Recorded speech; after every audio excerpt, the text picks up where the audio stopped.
El monte de las ánimas, de Gustavo Adolfo Bécquer. Narración: José Luis Escalante.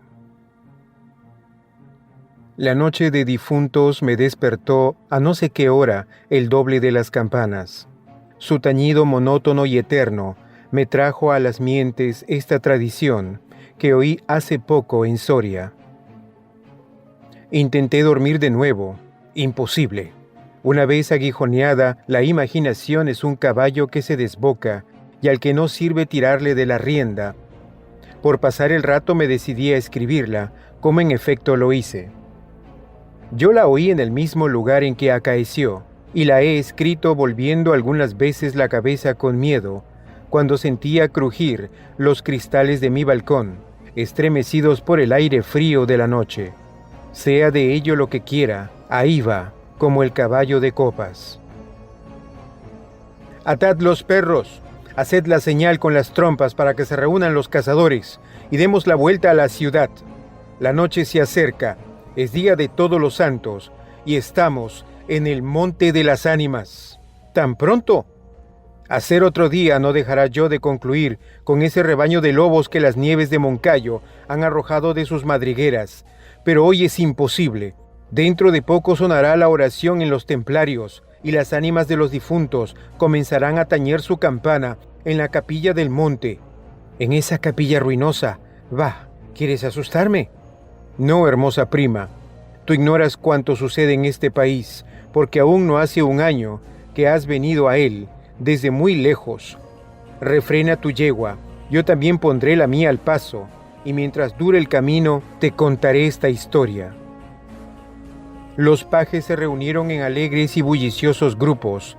Los condes de Borges y de Alcudiel montaron en sus magníficos caballos, y todos juntos siguieron a sus hijos, Beatriz y Alonso, que precedían la comitiva a bastante distancia. Mientras duraba el camino, Alonso narró en estos términos la prometida historia.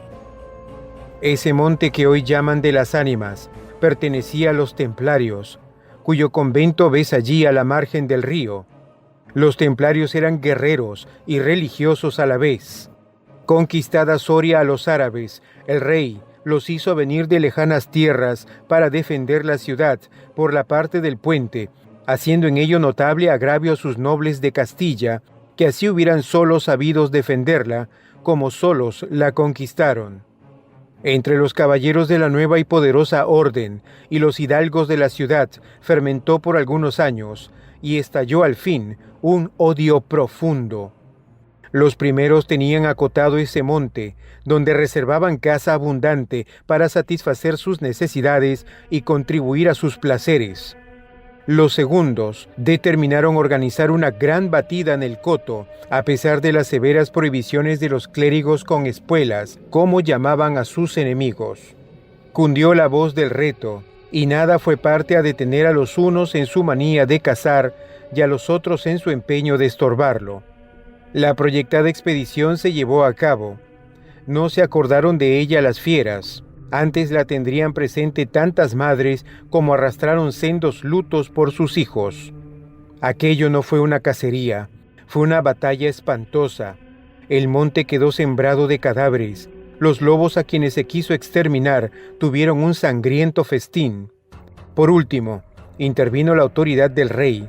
El monte, maldita ocasión de tantas desgracias, se declaró abandonado, y la capilla de los religiosos, situada en el mismo monte y en cuyo atrio se enterraron juntos amigos y enemigos, comenzó a arruinarse. Desde entonces dice que cuando llega la noche de difuntos, se oye doblar sola la campana de la capilla, y que las ánimas de los muertos, envueltas en jirones de sus sudarios, corren como en una cacería fantástica por entre las breñas y los zarzales. Los ciervos braman espantados, los lobos aúllan, las culebras dan horrorosos silbidos, y al otro día se han visto impresas en la nieve las huellas de los descarnados pies de los esqueletos. Por eso en Soria le llamamos el Monte de las Ánimas, y por eso he querido salir de él antes que cierre la noche. La relación de Alonso concluyó justamente cuando los dos jóvenes llegaban al extremo del puente que da paso a la ciudad por aquel lado. Allí esperaron al resto de la comitiva, la cual, después de incorporárseles los dos jinetes, se perdió por entre las estrechas y oscuras calles de Soria.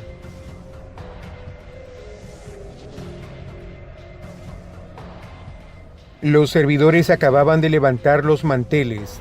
La alta chimenea gótica del Palacio de los Condes de Alcudiel despedía un vivo resplandor, iluminando algunos grupos de damas y caballeros que alrededor de la lumbre conversaban familiarmente, y el viento azotaba los emplomados vidrios de las ojivas del salón.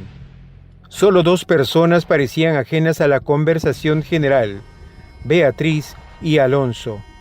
Beatriz seguía con los ojos, absorta en un vago pensamiento, los caprichos de la llama. Alonso miraba el reflejo de la hoguera chispear en las azules pupilas de Beatriz. Ambos guardaban hacía rato un profundo silencio. Las dueñas referían a propósito de la noche de difuntos, cuentos tenebrosos en que los espectros y los aparecidos representaban el principal papel, y las campanas de la iglesia de Soria doblaban a lo lejos con un tañido monótono y triste. «Hermosa prima», exclamó al fin Alonso, rompiendo el largo silencio en que se encontraban. «Pronto vamos a separarnos, tal vez para siempre. Las áridas llanuras de Castilla, sus costumbres toscas y guerreras, sus hábitos sencillos y patriarcales, sé que no te gustan. Te he oído suspirar varias veces, ¿acaso por algún galán de tu lejano señorío?» Beatriz hizo un gesto de fría indiferencia. Todo un carácter de mujer se reveló en aquella desdeñosa contracción de sus delgados labios. «Tal vez por la pompa de la corte francesa, donde hasta aquí has vivido», se apresuró a añadir el joven. «De un modo u otro presiento que no tardaré en perderte. Al separarnos quisiera que llevases una memoria mía. ¿Te acuerdas cuando fuimos al templo a dar gracias a Dios por haber devuelto la salud que viniste a buscar en esta tierra? El joyel que sujetaba la pluma de mi gorra cautivó tu atención. Qué hermoso estaría sujetando un velo sobre tu oscura cabellera. Ya ha prendido el de una desposada. Mi padre se lo regaló a la que me dio el ser, y ella lo llevó al altar. ¿Lo quieres?» «No sé en el tuyo», contestó la hermosa, «pero en mi país una prenda recibida compromete una voluntad. Solo en un día de ceremonia debe aceptarse un presente de manos de un deudo, que aún puede ir a Roma sin volver con las manos vacías». El acento helado con que Beatriz pronunció estas palabras turbó un momento al joven, que después de serenarse dijo con tristeza: «Lo sé, prima, pero hoy se celebran todos los santos, y el tuyo ante todos. Hoy es día de ceremonias y presentes. ¿Quieres aceptar el mío?» Beatriz se mordió ligeramente los labios y extendió la mano para tomar la joya, sin añadir una palabra.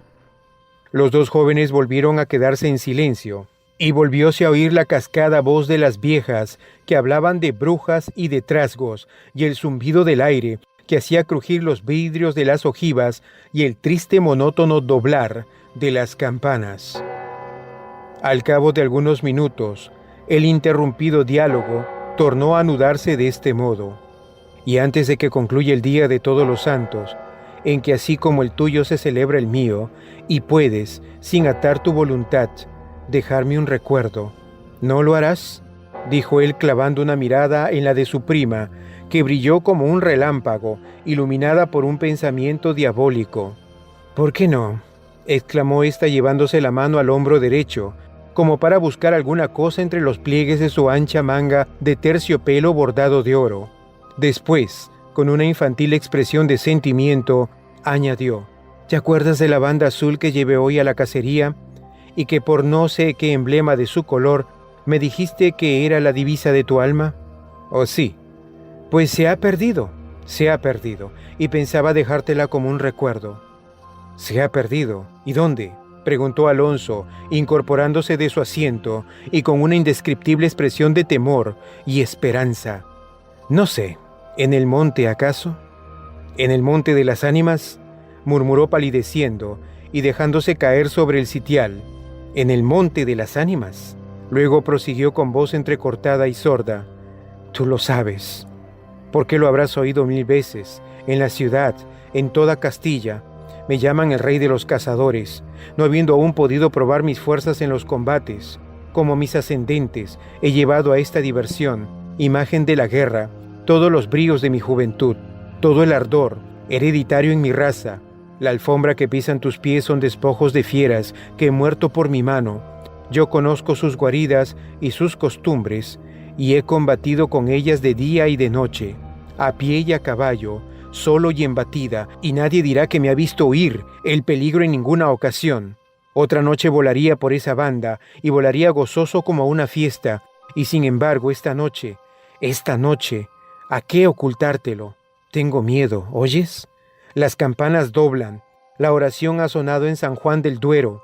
Las ánimas del monte comenzarán ahora a levantar sus amarillentos cráneos de entre las malezas que cubren sus fosas. Las ánimas, cuya sola vista puede helar de horror la sangre del más valiente, tornar sus cabellos blancos, a arrebatarle en el torbellino de su fantástica carrera, como una hoja que arrastra el viento, sin que sepa dónde».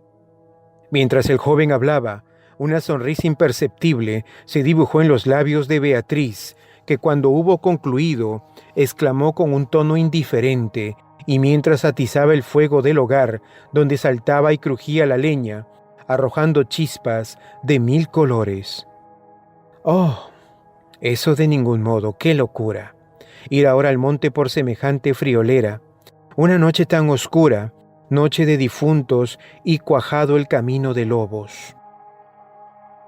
Al decir esta última frase, la recargó de un modo tan especial que Alonso no pudo menos de comprender toda su amarga ironía. Movido como por un resorte, se puso de pie, se pasó la mano por la frente, como para arrancarse el miedo que estaba en su cabeza y no en su corazón, y con voz firme exclamó, dirigiéndose a la hermosa, que estaba aún inclinada sobre el hogar, entreteniéndose en revolver el fuego: «Adiós, Beatriz. Adiós. Hasta pronto». «Alonso, Alonso», dijo ésta volviéndose con rapidez, pero cuando quiso o aparentó querer detenerle, el joven había desaparecido. A los pocos minutos se oyó el rumor de un caballo que se alejaba al galope. La hermosa, con una radiante expresión de orgullo satisfecho que coloreó sus mejillas, prestó atento oído a aquel rumor que se debilitaba, que se perdía, que se desvaneció por último. Las viejas, en tanto, continuaban en sus cuentos de ánimas aparecidas. El aire zumbaba en los vidrios del balcón y las campanas de la ciudad doblaban a lo lejos. Había pasado 1 hora, 2, 3. La medianoche estaba a punto de sonar, y Beatriz se retiró a su oratorio. Alonso no volvía cuando en menos de 1 hora pudiera haberlo hecho. «Habrá tenido miedo», exclamó la joven, cerrando su libro de oraciones y encaminándose a su lecho, después de haber intentado inútilmente murmurar algunos de los rezos que la Iglesia consagra en el día de difuntos, a los que ya no existen. Después de haber apagado la lámpara y cruzado las dobles cortinas de seda, se durmió. Se durmió con un sueño inquieto, ligero, nervioso.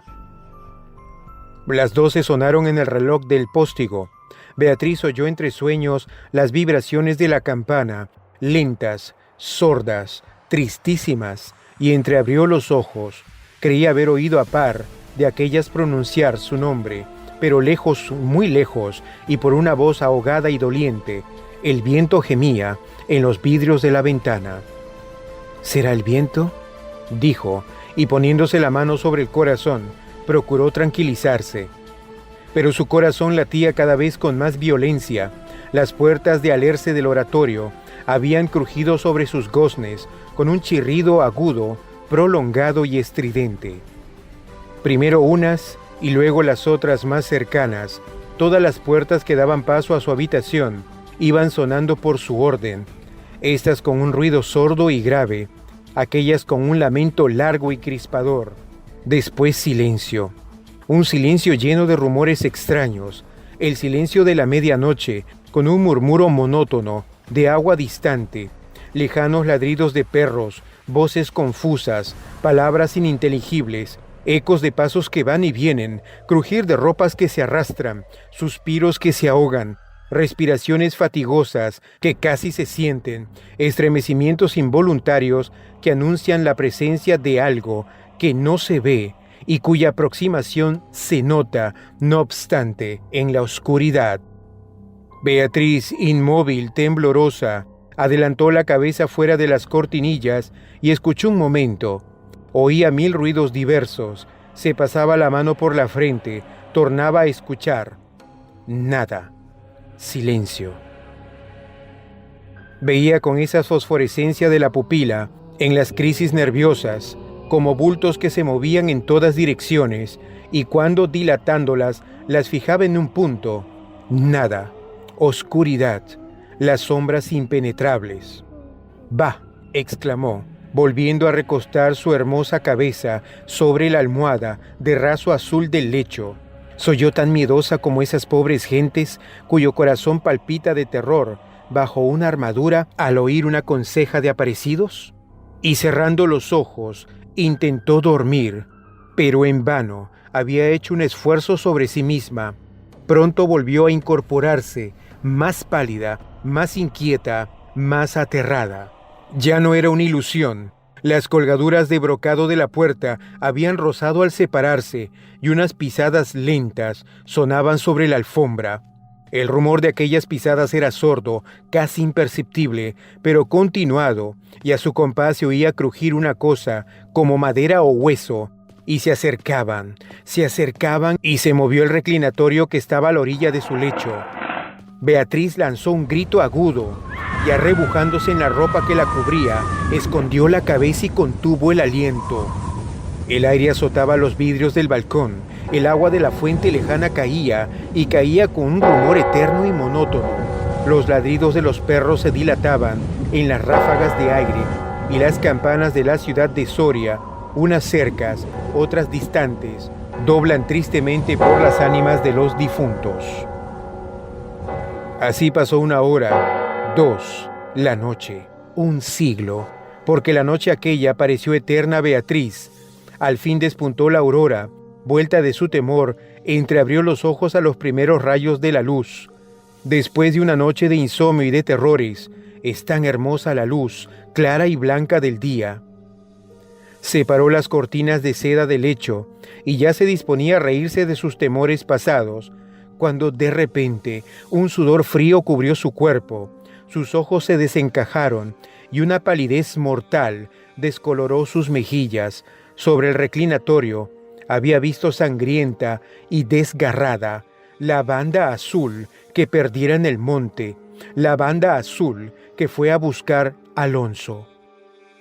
Cuando sus servidores llegaron despavoridos a noticiarle la muerte del primogénito de Alcudiel, que a la mañana había aparecido devorado por los lobos entre las malezas del Monte de las Ánimas, la encontraron inmóvil, crispada, asida con ambas manos a una de las columnas de ébano del lecho, desencajados los ojos, entreabierta la boca, blancos los labios, rígidos los miembros, muerta, muerta de horror.